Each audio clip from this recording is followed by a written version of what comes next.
Ate Z, ang pambansagrana ng pelikula sa wakas nandito ka na. Miss kita, Ate Z. Wanwan, anong nangyari sa'yo? Ate Z, inakit ni Songri si Gu Hanjin dahil ang kamukha niya sa Sian Juan. Sinadya niya mapalapit sa kanya. Wanwan, masyado kang mabait. Kaya lang agrabyado ka. Ano naman ako? In love ako kay Gu Hanjin na maraming taon. Hindi ko talaga kaya mabuhay nang wala siya. Si Songri na isang baguhan lang. Tutulungan kitang sugurin siya. Huwag ka mag-alala, ha? Maraming salamat talaga, Ate Z. Kapag tinulungan mo ako tungkol doon, aayos ang lahat. Kung hindi mo ako tinulungan noon, mula ako sa kinatatayuan ko ngayon. Kaya, sa negosyo ni Wanwan ang negosyo ko. Salamat, Ate Z.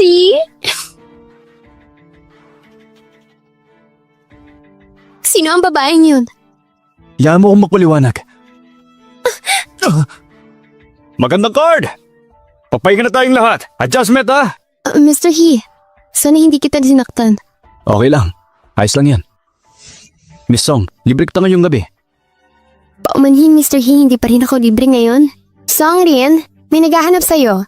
Sino? Ang sikat na bida sa pelikula si Shinji.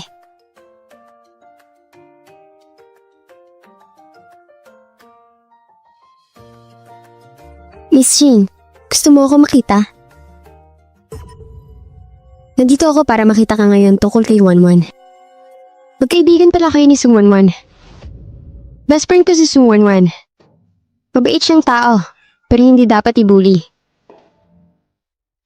Si Miss Shin talaga ang mainit ang loob. Ngunit kailangan mong mag-ingat pag gamitin ng bilang baril. Hindi ka maaari maghasik ng kaguluhan dito. Kung hindi, pupwersahin kita.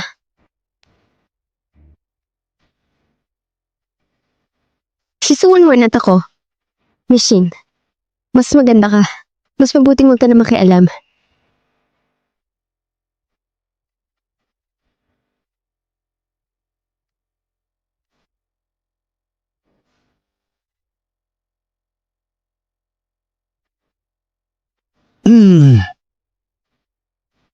Isang runner lang si Songrin. Paano siya naging kay Go? Si Mr. Gu at Mr. Lu. Personal niyang pinili si Mr. Lu at Mr. Gu. Personal siyang pinili ni Mr. Guadlu? Kilala mo si Mr. Lu? Narinig niya ang tungkol sa akin. Si Gu ay isang dakilang tao. Nagsimula sa wala, isang bago negosyante. Tila interesado talaga si Gu Hanjin kay Songrin. Para harapin si Songrin, kailangan nating balikan ng simula. Ginoong Liu, may gagawin ako. Aalis na ako. Sige, Miss Cheng, punta ulit next time ha. Ginoong Liu, may gagawin pa ako. Kailan ko na pumunta. Sige, Miss Cheng. Susunod ulit.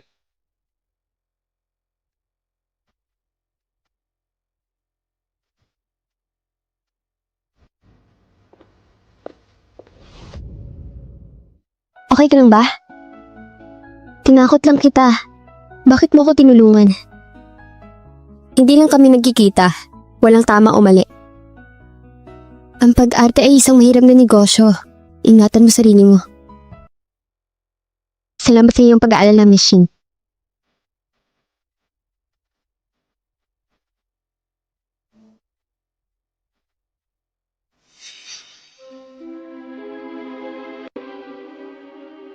Bakit?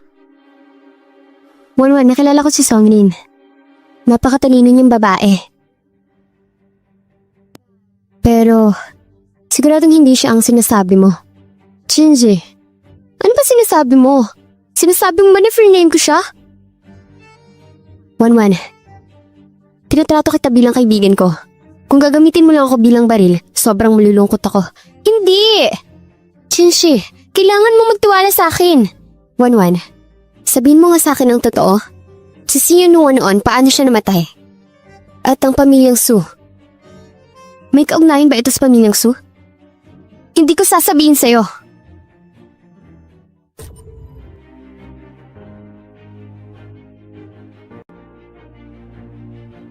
Pingan, pagbalik mo, magkinig ka na mabuti kay Tita Liu, ha? Mama, mamimiss kita. Mamimiss din kita, anak. Malapit na matapos ang pelikula. Hintayin mo lang ako, ha? Okay? Mama, sa 7 araw, makikita na kita. Oo. Tapos ton, Madadala ko na yung papa ko. Oo. Pag-iisipan ko. Mm. Mm.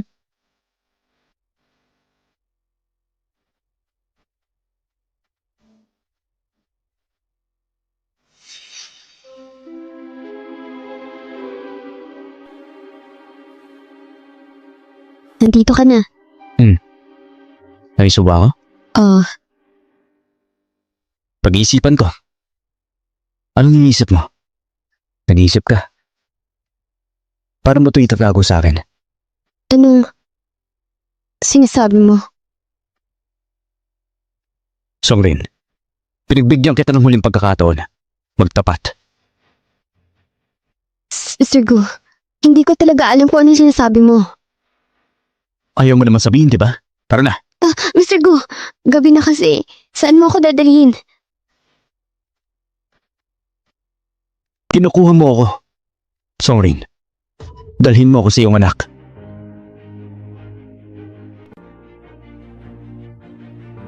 Alam mo, Songrin, ikaw ang nagpapasakit sa akin. Mr. Gu, ang batang ito ang lahat na mayroon ako. Ayoko makilala siya ng iba. Nakikiusap ako sa'yo. Panitilihin ang aking sikreto. At ngayon pupunta ka, hayaan mong itago ang sekreto? Songrin, ikaw ang aking babae. May anak ka. Napakalaking bagay na hindi mo sinabi sa akin. Sariling buhay ko na yun. Ikaw ay walang iba kung hindi ito makuha. Tama si Mr. Gu sa lahat ng bagay. Pero pakiusap ko, huwag may damay ang anak ko. Ayaw kitang makita. Ayaw ko rin tang makita ulit.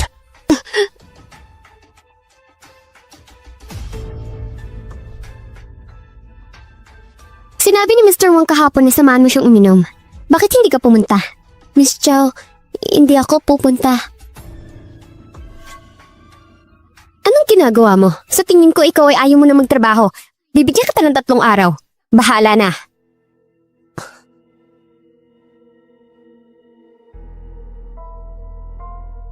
Songli, si Chodra ay nandun na. Isasama ako sa bar. Sa movie, palagi silang umaasa sa taktikang ito para makakuha ng sponsor. Nang maling akusan ng aking ama, subterfuge ng mga artista nito. Suwanwan, Suhong. Sa katunayan, kayo ang nagsasubterfuge ng mga artista. Songlin,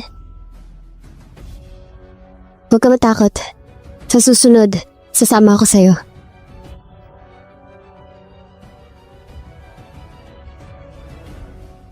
Sila, dito ka sa akin. Magandang dalawang babae. Huwag ka mag-alala, umupo ka sa tabi ko. Hindi ka na kailangang pag-usapan. Ginoong Wang, kakasimula lang ni Wenli. Hindi niya alam ang mga patakaran. Nandito ako para samahan siya. Bagay siya para maging leading lady. Alam mo na ginagawa mo. Tara, inom tayo. Allergic si Winnie sa alak. Iinom ako para sa kanya. Ito ay isang paghingi ng tawad. Natutuwa ako naiintindihan ni Miss. Ginoong Wang, sa paglipas ng mga taon, marami ka nang natanggap ng mga artista sa pelikula ng Su, di ba? Tama yan. Mas maganda silang lahat sa isa't isa. Si Miss ay magaling siya sa ginagawa niya. Siyempre si Chairman Su, magaling siya sa mga ginagawa niya. Pero parang Miss Song mas maganda. Itong kauna-unang pagkakataong nakita kita. Tulad ko. Wala kang karapatang ariin ako. Songli, sobrang lakas sa loob mo ah. Ikaw rin naman, di ba? Naglakas loob kang hawakan ng babae ni Gu Hanjin. Guanjin?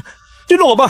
Sa tingin mo, paano ko nakuha ang pagiging lead actress? Kung malalaman ni Gu Hanjin na nangyari ngayon, ilang buhay ang mayroon ka para pagluraan niya. Songrin, pasensya na. Hindi kita nakilala.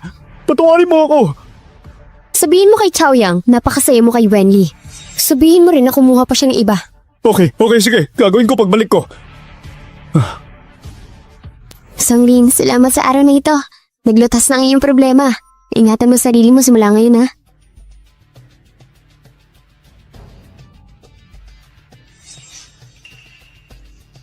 Pareho kaming small-time na artista. Songlin, bakit ka pa napunta sa mga ganito? Naglakas loob na gamitin ni Songlin si Gu Hanjin para magmalaki kay Wenli? Sino siya sa tingin niya? Si Guanjin daw, alam mo tungkol dito. Ngunit hindi niya ito ituloy.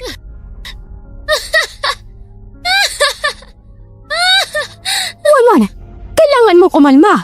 Hinahon ka. Paano ako magiging mahinahon? Songrin ang batay sa kanya kamukha ni Sianuan. Napaka-arugante niya. Ayoko kay Sianuan. Ayoko kay Songrin. Lahat sila dapat mamatay.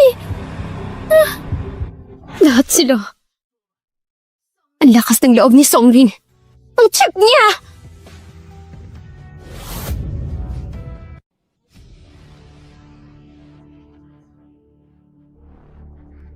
Gising ka na. Sabihin mo sa akin, paano ka aalis sa mundong ito? Gusto mo na ata ako mamatay, Miss Su. Kilalang kilala mo ako. Songrin, alam mo ba kung gaano ako galit sa mukha mo? Yung mukhang yan, parang bangungot ng buhay ko. Kaya mo ako kinidnap. Oo, tama yan. Dahil sisirain ko ito. Kung sisirain ko ito, matatapos ang bangungot ko. Nga pala, tinawagan ko si Yihanjin. Gusto kong malaman ang mukha ni Sianuan sa kanya. Kung gaano ito kahalaga sa kanya. Suwanwan, mapapabuti lang ginagawa mo. Lalo magagalit si Guhanjin sa'yo. Tumahimik ka! Songrin! Suwanwan! Huwag mo siya saktan.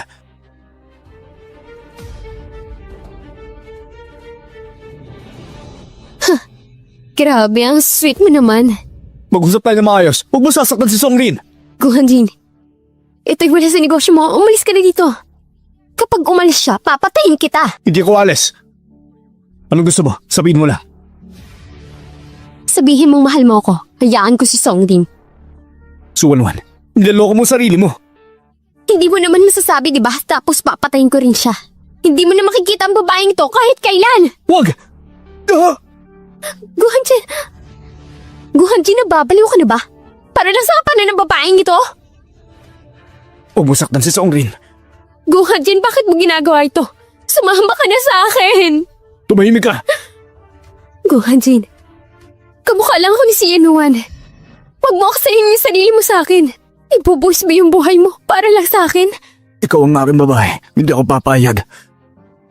Guhan!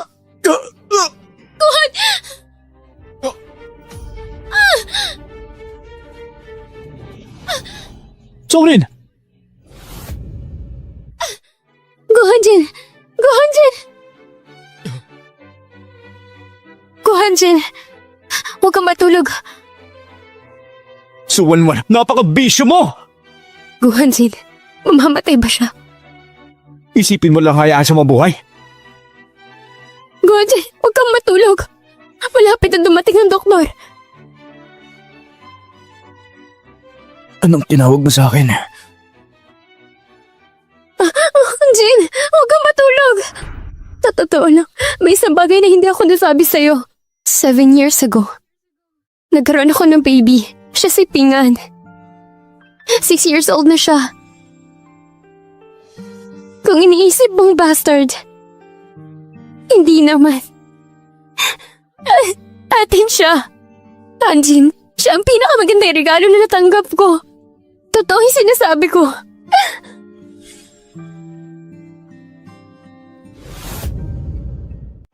Oo na, makipagpustahan ako sa isang kaibigan na makasama kita ng 3 araw. Anong mali doon? Gusheng, hindi ka kumbisido? Bakit ba? Magsabi ka nga. Hindi mo ako gusto. Sianuan, sa tuwing nagagalit ka, bakit tinatawag mo ko sa palayaw ko? Di kita inaayawan. Basta ako sa ganitong bagay. Tataya ako. Hindi ka ba galit? Hindi ako galit sa'yo. Hindi naman sa hindi kita gusto. Kumusta na? Pamilya ka ba ng pasyente? Buti na lang nadala niyo siya agad dito. Kung hindi, ito ay kalamidad. Maraming dugo ang mawawala sa kanya. Nandun nagpapahinga na siya. Salamat, doktor. Ayos lang. Si Guhanjin ay nasa ospital pa siya.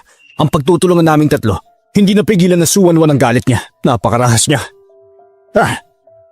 Pauban hindi na unglo. Tuturuan ko ng mabuti ang anak ko. Hindi ko na hayaang mangyari pa ito. Ayusin ang pagpunta ni Wanwan sa ibang bansa. Bantayin mo siya. Ayusin ang pagpunta ni Wanwan sa ibang bansa. Bantayin mo siya. Pa, pinapalis mo ako? Ito ay isang spot gap measure. Dapat umalis ka sandali. Umalis ka muna saglit. Pa, aalis ako na matagal. Sigurado ka ba? Ma, pakiusap. Ipagtanggol mo ako. Gumawa ka ng ganyang gulo. Makikinig ka sa inyong ama. Naayos na.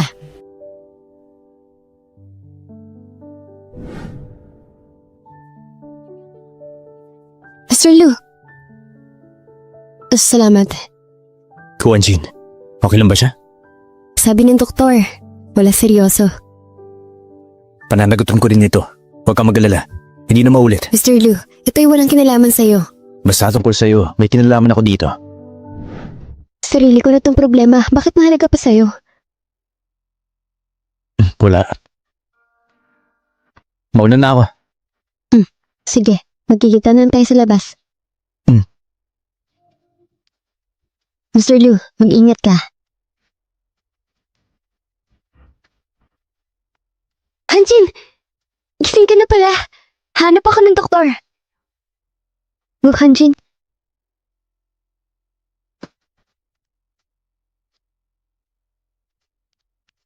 Ano problema mo? Songrin, akin ka lang.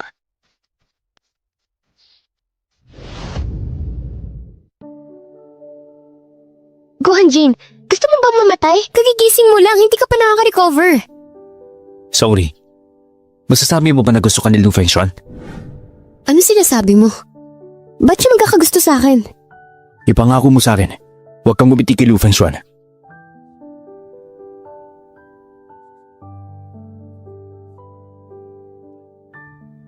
Magbibigay ako ng leksyon sa kanya para hindi na siya makawala. Bata pa lang siya. Masyado ka malupit, di ba?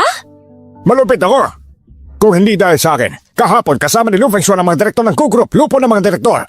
Ang pagtutulungan ng 3 kumpanya, natatakot ako na mangyari talaga.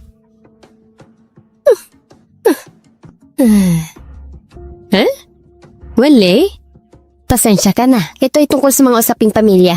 Mrs. Su, ako ang nakaistorbo sa iyo. Ikaw ang pinakabagong artista. Parang kilala kita. Alam ko ang tungkol sa iyo.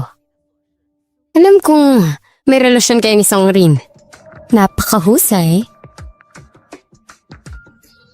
Alam ko rin na ikaw ang sobrang close ni Songrin.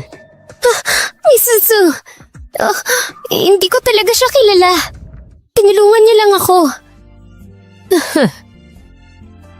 Ay, Songrin, maaari ka niyang tulungan saglit. Hindi ka niya matutulungan habang buhay. Pagkatapos ng lahat, ikaw ay parte ng kumpanyang Su. Ang iyong mga kinabukasan ay nasa kamay namin. Opo, naiintindihan ko. Mabuting bata. Basta tulungan mo ako. Hindi kita itatratong masama. Sige na.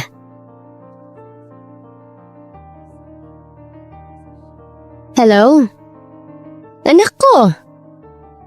May sasabihin ako sa'yo. Hindi na magtatagal ngayon. Aayusin ni nanay bumalik ka sa China. Oh!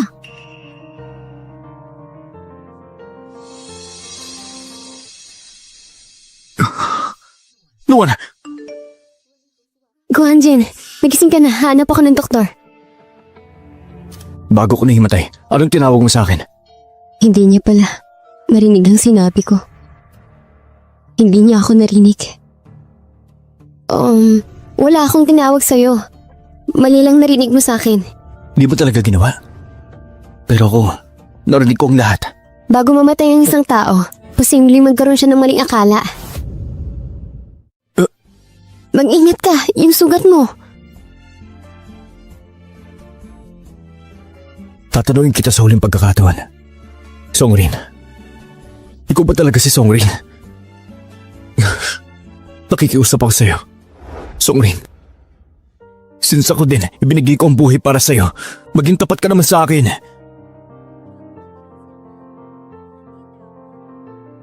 Hello, pasensya na po, kailangan na misturyin ng pasyente. Songrin! Kailangan mong magpahinga, huwag ka magsalita. Huminga na malalim.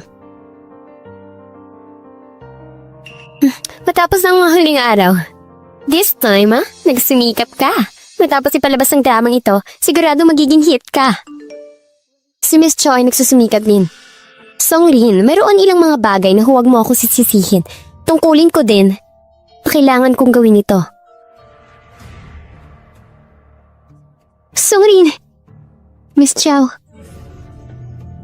Miss Chow, baka may sasabihin si Wenli. Iwan mo muna kami. Mag-iingat ka. Ipiprank ka nila. Mag-ingat ka sa kanya. Anong nangyari? Songrin, may favor akong hiningin sa'yo. Anong gusto mong gawin ko? Si Miss Chow at Miss Wanwan, siniset up na naman nila ako sa isang sponsor. Gusto nila akong i-entertain ko sila. Hindi ko talaga alam anong gagawin ko. Gusto mong tulungan kita?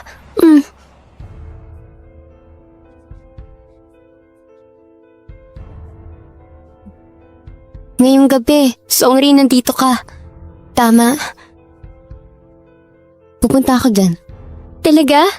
Maraming salamat po.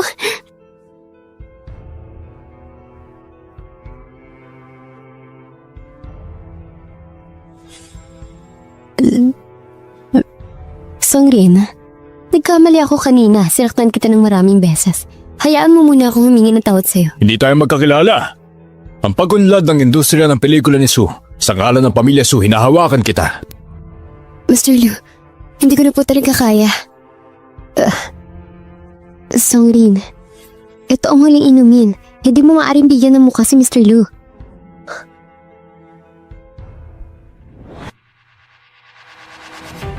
Oo, Nuan. Sabay tayong uminom. Okay. O, sige. Ingat ka na. Haha.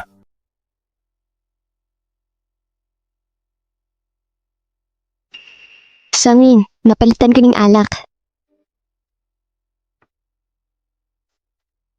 Ang sarap mo uminom, Miss Wan. Songrin, uminom ka rin.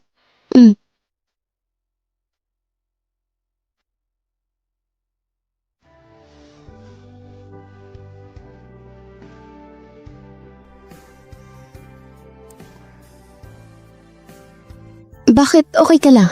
Dahil may mali. Ikaw pala. Ano ibig mo sabihin? Songrin, sabihin mo nga sa akin.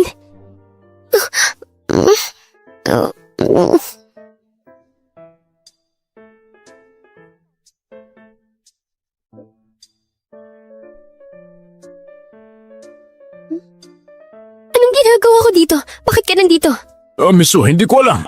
Di ba sinabi mo, papakilala mo sa akin si Songrin? Tama yun. Diba sabi ko ipapakilala ko si Songrin? Ano ba problema mo? Ito isang magandang araw. Ikaw at ako...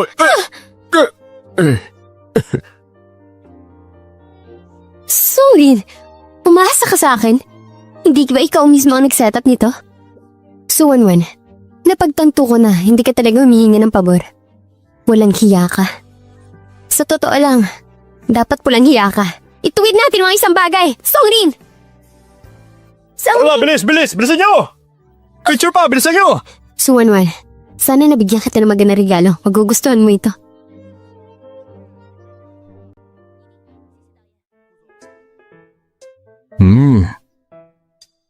Sandali lang. Cut! Tong shot na to, parang peki eh. Oo nga no. Pero Mr. Gu, hindi mo gusto na maghalikan sila. Itong shot, puputulin ko para sa kanya.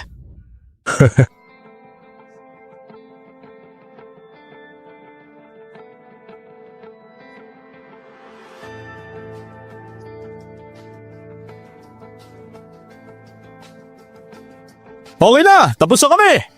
Songrin, matagal-tagal na rin. Dapat magkaroon tayo ng party. Salamat, Director. Mr. Gu, gusto mo ba? Bakit ko naramdaman na parang sobra yung kay Mr. Gu? Ay, hindi naman. Pareho lang naman yan. Oh, tara na. Salamat, Mr. Gu. Napaka-professional mo, miss. Sana magkatrabaho ulit tayo.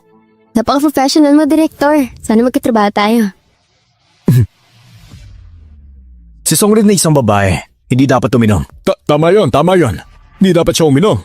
Kailan magiging handa si Guanjin? Sa lalong madaling panahon. Kung ito ay maginawa, pwede ba tayo mag-usap? Sinabi ko na sa'yo na ayoko magsalita, pero porsigido ka pa rin. Anong ginagawa mo dito? Gusto kitang makausap. Tapos lumayo ka sa akin. Guanjin ay talagang bulag. Napakatagal na. Hindi ka pa niya kilala. Ano ibig mo sabihin? Naalala na kita nung una kita makita. Ikaw si Sinuan. Hindi ako. Hindi mo kailangang magbadali. Wala man lang ako masamang intensyon sa'yo. Kahit na alam ko kung gaano kahirap ang sitwasyon mo. Sinuan, gusto kitang tulungan. Mr. Lu, hindi ko alam ano sinasabi mo. Ang tatay mo nagligtas ng buhay ng tatay ko. Sinuan, huwag ka na magsinungaling. Palagi ko na itong nararamdaman ang kaso ni Xia Baobei sa loob ng maraming taon nag-imbestiga ako. Sinuan, noong bata ako nakatira ako sa tabi ng bahay ninyo. Tinulungan mo ako labanan ng mga nambubuli sa akin. Hindi mo ba naaalala? Swing ng mataas! Okay. Sobrang saya, gusto kong gawin ito araw-araw. Kapag pinakasalan mo ako, pwede tayo maglaro araw-araw. Talaga? Tapos papakasalan kita. Okay, may deal tayo. Okay.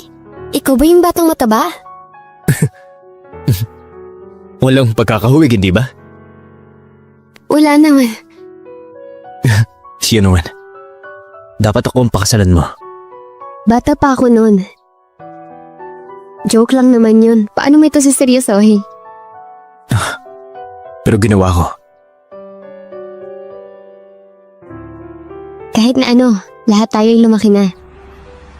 Lu Fengzhuo, itago mo ang pagkakakilanlan ko.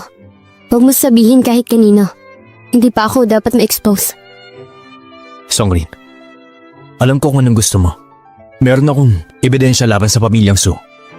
Ang mga bagay nito ang magpapabagsak sa pamilya nila.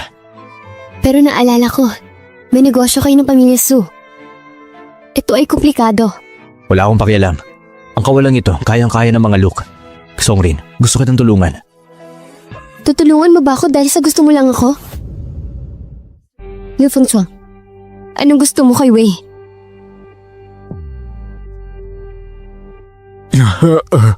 Dahan-dahan. Songrin, masaya ako ngayong gabi. Buti naman, masaya din kami. Alis na ako ha, bye. Sige po. Songrin, I'll see you off. Di na kailangan susundin ako ni Gohanjin. Oo. Maghihintay na lang ako. Huwag ka na mag-alala, Mr. Lu. Willing akong gawin yan.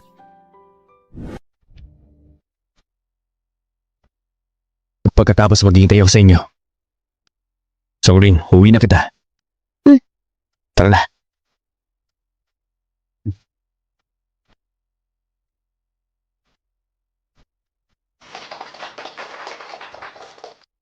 Narinig ko yan ngayon.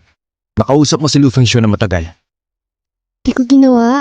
Songrin, tungkol sa sanggol, tapos na ako sa'yo. Huwag mo akong gawin tanga.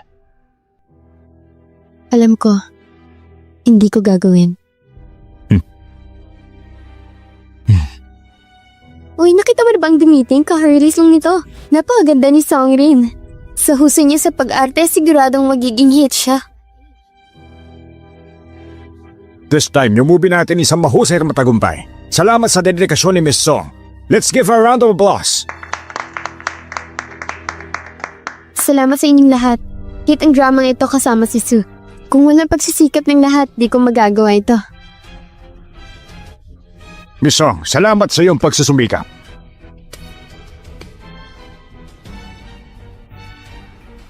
Nasa meeting ako. Pasensya na po. Suhon. Matagal ko nang pinaghandaan. Sana kayo ni Bijun Wang tatangkilikin mo ito. Aalis na ako. Songrin. Nagmamadali ka. Para kang natataranta, may mali ba? Huwag Bijunan. Siyempre nagmamadali ako, kaya lang naman ako nandito dahil sa pamilya ninyo. Ngayong araw, makikita mo sa mismong mata mo ang panluloko ng asawa mo. Mrs. Su, nakita ko lang si Mr. Su na may kasamang ibang babae. Ano sabi mo? May sinabi ba akong mali? Pumunta ka at tingnan mo ang kotse ni Chairman. Saan ito pupunta? Buntis ka? Bakit hindi mo sinabi sa akin kanina? Hindi ako naglakas loob. Takot ako masira ang pamilya mo. Ano sinasabi mo? Nang si Wang Bijun nanligaw kay Xiaoshan, ginawa niya akong cuckold sa mata ko. Siya'y wala na. Ginawa niya ito para sa'yo? Kaya ano, I think she's disgusting. Kaya ano pag dapat kong gawin ngayon? Huwag ka mag-alala. Gagawin ko. Divorce ni Wang Bichong. Makakasalang kita. Alam mo ba kung paano nasisira ang porcelain plate? Hindi mula sa isang tiyak na bahagi. Kumpleto na. Ganap ng basag. Suhong, Bijin, ang iyong kasal, itong porcelain plate, nasira ng tuluyan ngayong araw. Ganap ng basag. Nasabi ko na sa'yo, huwag kang makipag-away kay Mr. Su. Hindi ako nakapagpigil direkta. Kahit na ano. Maaari mo bang sabihin sa akin lahat? Salamat. Bahala ka. Anong gagawin mo ngayon? Hindi ko alam. Bakit hindi ka makipaghiwalay? Ano sinasabi mo? Si Mr. Su ngayon ay may reklamo tungkol sa'yo. Kung mananatili ka, magiging mas malala lang kayong dalawa. Hindi ko kaya makipag-divorce!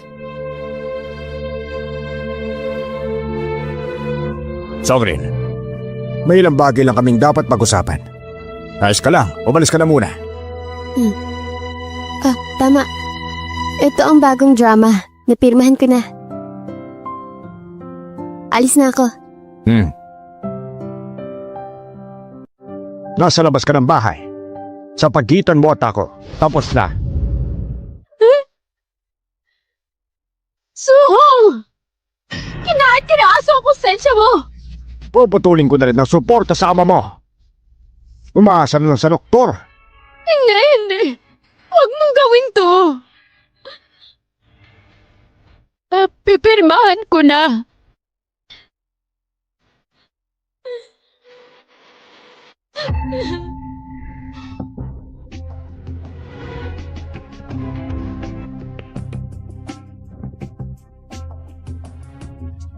Ikaw ba?